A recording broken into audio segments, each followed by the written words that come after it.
آج بالکل دیکھیں پیپلز پارٹی کے نامزد میئر مرتضی وہاب بول نیوز کے ساتھ خصوصی گفتگو کے لیے ہمارے ساتھ موجود ہیں، ان سے گفتگو کرتے ہیں۔ آپ بتائیے گا کراچی کے لیے کیا پلان ہے آپ کے پاس؟ سب سے جو بیسک سوال ہے۔ دیکھیے، کراچی کی خدمت کرنے کا پلان ہے، کراچی کے مسائل کو ایڈریس کرنے کا پلان ہے۔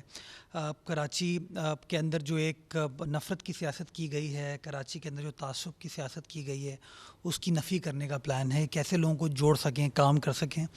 بنیادی جو ایریاز ہیں جس کے اندر میں سمجھتا ہوں پرائیورٹی ہم دیں گے، اس میں پانی، sewerage, transport, over all infrastructure, اور جو آپ کے پبلک پلیسز، پلے گراؤنڈز ہیں، پارکس ہیں، ان کی بہتری۔ ٹورزم کے بڑے مواقع کراچی شہر میں موجود ہیں، ان کے اوپر کام کرنا ہے۔ Last but not the least کہ کراچی کی انتظامیہ کو اپنے پیروں پر کھڑا کرنا، کہ ابھی جو ایک ڈپینڈنسی ہے نا کہ پیسے پروونشل گورنمنٹ سے آپ کو مل جائیں گے، وہ نہیں ہونی چاہیے۔ میں سمجھتا ہوں کہ ایم سی کے پاس بے پناہ اپرچونٹیز اویلیبل ہیں اپنے پیسے اکٹھا کرنے کے، پرووائڈیڈ وہ نیک نیتی کے ساتھ کام کرنا چاہیں، اور جو اپوزیشن کی جماعتیں وہ روڑے نہ اٹکائیں۔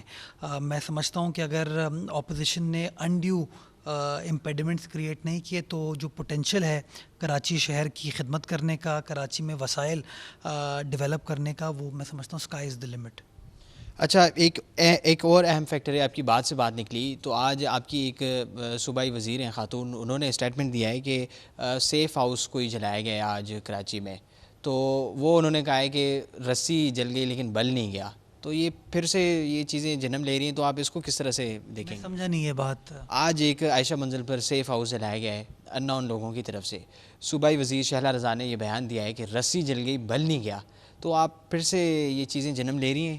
اچھا، مجھے پتہ نہیں اس کا ایگزیکٹلی، تو اس کے لیے میں اس کے اوپر کامنٹ نہیں کر سکتا، لیکن میں یہ ضرور کہوں گا کہ کل میں نے دیکھا جو انہوں نے شارع قائدین کو بلاک کر کے باتیں کی، جو بیانات دیے، وہ بڑے انفارچونیٹ ہیں۔ میں سمجھتا ہوں کہ موجودہ حالات میں بجائے اس کہ میں یہ کہوں کہ آپ فلاں ہیں، آپ فلاں ہیں، تفریق ڈیولپ کروں، نفرتیں ڈیولپ کروں، ہمیں لوگوں کے دلوں کو جوڑنے کی ضرورت ہے، مل کر کام کرنے کی ضرورت ہے۔ اور پاکستان پیپلز پارٹی کا فلسفہ یہ ہے کہ آئیے مل کر بیٹھیں، کام کریں۔ اور میں آج بھی کہتا ہوں 15 تاریخ کو الیکشن ہے، اگر نعیم الرحمان صاحب کامیاب ہو جاتے ہیں، میری نیک خواہشات ہوں گی ان کے لیے، لیکن اگر میں کامیاب ہوتا ہوں تو پھر نعیم الرحمان صاحب کو بھی کہنا چاہیے کہ اپنی ہار کو وہ تسلیم کریں گے اور پھر کام کرنے دیں گے، کیونکہ یہ نہیں ہو سکتا۔ دوسری ایک اور میں چیز ایمفیسائز کرنا چاہوں گا سلیم، دیکھیں ہم سیاسی لوگ ہیں، ہمارے جو سیاسی ایشوز ہیں نا ان کو ہمیں خود مشاورت کے ساتھ حل کرنے چاہیے، ہمیں انگیج کرنا چاہیے ایک دوسرے کے ساتھ۔ عدالتوں میں جا کے معاملات کو ہم کبھی بھی حل نہیں کر سکتے۔ عدالتوں کے پاس ہزاروں لاکھوں کیسز ہیں جو میرے آپ کے ڈسپیوٹس چل رہے ہیں، جو پرائیویٹ لوگوں کے، کسی کا طلاق کا مقدمہ ہے، کسی کی پراپرٹی کا کیس ہے، کسی کا کوئی بچے کی کسٹڈی کا کیس ہے، مرڈر کیسز ہیں، بے پناہ ان کے اوپر اور برڈن ہے ورک لوڈ کا۔ تو ہمیں بحیثیت سیاسی لیڈران کی کوشش یہ کرنی چاہیے کہ ہم عدالت کو انوالو نہ کریں ان سیاسی معاملات میں، بیکاز عدالتوں کا یہ کام نہیں ہے۔ میں آج بھی سمجھتا ہوں کہ شہر کی خدمت کرنے کے لیے جو شخص بھی ساتھ کام کرنا چاہے گا ہمارے، ہم اس کے ساتھ کام کرنے کو تیار ہیں اور اس ڈیولپمنٹ کے ایجنڈے کو آگے لے کر چلیں تاکہ کام ہو سکیں۔ ادروائز وہی ہوگا کہ 4 سال گزر جائیں گے اور یہی کہتے رہیں گے کہ جی اختیارات نہیں ہے، اختیارات نہیں ہے۔ میں نے 15 جنوری کے انتخابات سے پہلے بھی سلیم کہا تھا، اور میں آپ کو کہوں گا کہ آپ پرانی میری پریس کانفرنس نکالیں کہ حافظ نعیم صاحب آج پریس کانفرنس کر رہے ہیں الیکشن کراؤ، 15 جنوری کے بعد الیکشن کرائیں، پریس کانفرنس کریں گے کہ الیکشن غلط ہوئے۔ یہ آج پریس کانفرنس کر رہے ہیں کہ مجھے میئر بناؤ، میں تمہارے تمام مسائل حل کر دوں گا۔ اگر خدا نہ خواستہ یہ میئر بن گئے تو پھر پریس کانفرنس کریں گے کہ میرے پاس اختیارات نہیں، مجھے اختیارات دلاؤ۔ تو میں سمجھتا ہوں ہمیں یہ جو پروپیگنڈا کی سیاست ہے اس سے باہر نکلیں، ڈیولپمنٹ کے اوپر فوکس کریں، کام کے اوپر فوکس کریں۔ انشاءاللہ کام ہوگا، لوگوں کا بھلا ہوگا، لوگوں کے چہروں پر مسکراہٹ آئے گی، اور میں سمجھتا ہوں اس سے بہتر خدمت نہیں ہو سکتی۔ آخر میں مختصراً یہ بھی بتا دیں کہ کراچی کی جماعت ایم کیو ایم کراچی میں اسٹیک رکھتی ہے، اسٹیک ہولڈر جماعت ہے، تو کیا آپ ایک تو ان کے اسٹیک کو قبول کرتے ہیں؟ ایک یہ، دوسرا یہ ایم کیو ایم یہ سمجھتی ہے کہ پیپلز پارٹی سے کرپشن جنم لیتی ہے، ان کی گورنمنٹ میں جو ہے وہ کرپشن پائی جاتی ہے، تو وہ سیم رائے رکھتے ہیں آپ کی کے ایم سی اور ڈی ایم سیز میں جو بھی ادارے جو ہے وہ میئر کے انڈر آتے ہیں، تو اس کو آپ کس طرح سے رسپونڈ کریں؟ دیکھیں، میں انڈیو تنقید کا کبھی کوئی جواب دینے کا فائدہ ہوتا نہیں ہے۔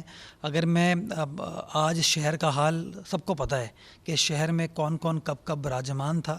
1979 سے تباہی ہونا شروع ہوئی جب عبدالستار افغانی صاحب اس شہر کے میئر بنے تھے۔ اور آج تک وہ پرابلم چلتی رہی. سڑکوں کو کمرشلائز کر دیا گیا, جو سیوریج ٹریٹمنٹ پلانٹ تھے ان کو الاٹ کر دیا گیا, پارکوں کے اوپر دفاتر بنا دیے گئے, نالوں کے اوپر دکانیں بنا دی گئیں. یہ میں نے تو نہیں بنائی. تو میں بنیادی طور پر یہ سمجھتا ہوں کہ اگر ہم ماضی پر نظر ڈالیں گے تو بہت سارے اور سوالات کھڑے ہوں گے. میں آج بھی یہ کہتا ہوں کہ جتنی بھی سیاسی جماعتیں شہر کے اندر موجود ہیں, چاہے ان کے پاس الیکٹورل مینڈیٹ ہے نہیں ہے, بحیثیت سیاسی کارکن کے میں ان کے ساتھ انگیج کرنا چاہوں گا. میں چاہوں گا تمام سٹیک ہولڈرز کو ساتھ لے کر آگے بڑھیں اور شہر کی فلاح و بہبود کے لیے اور شہر میں بسنے والے ہر شہری کی خدمت کے لیے کام کیا جا سکے. جی دیکھیں, مرتضیٰ وہاب کا یہ کہنا ہے کہ ہماری ترجیحات میں شامل ہے اس شہر کے لیے کام کرنا اور نفرت کی سیاست کے خاتمے کا. جی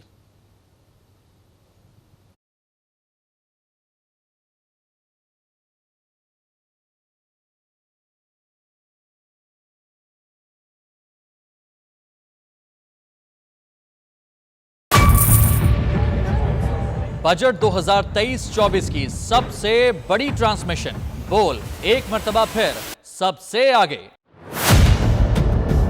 وزیر خزانہ کی بجٹ تقریر کی سب سے بڑی کوریج. 62% عوام نے دیکھا بول کی اسکرین پر. Welcome back to the budget transmission. سب سے بڑے پینلسٹ اور رپورٹرز کی بڑی ٹیم نے بجٹ کے لمحے لمحے کی اپڈیٹ سے کیا باخبر اپنی عوام کو. گجرات اضاف میں یوں کہہ رہا ہوں کہ ایک طرف یہ خواہش ہے کہ لوگوں کو ریلیف دی جائے, کیونکہ الیکشن سر پر ہیں تو کوئی ایسا بجٹ دے جو پاپولسٹ ہو. کیونکہ بول رکھتا ہے خبر کے ہر پہلو پر نظر.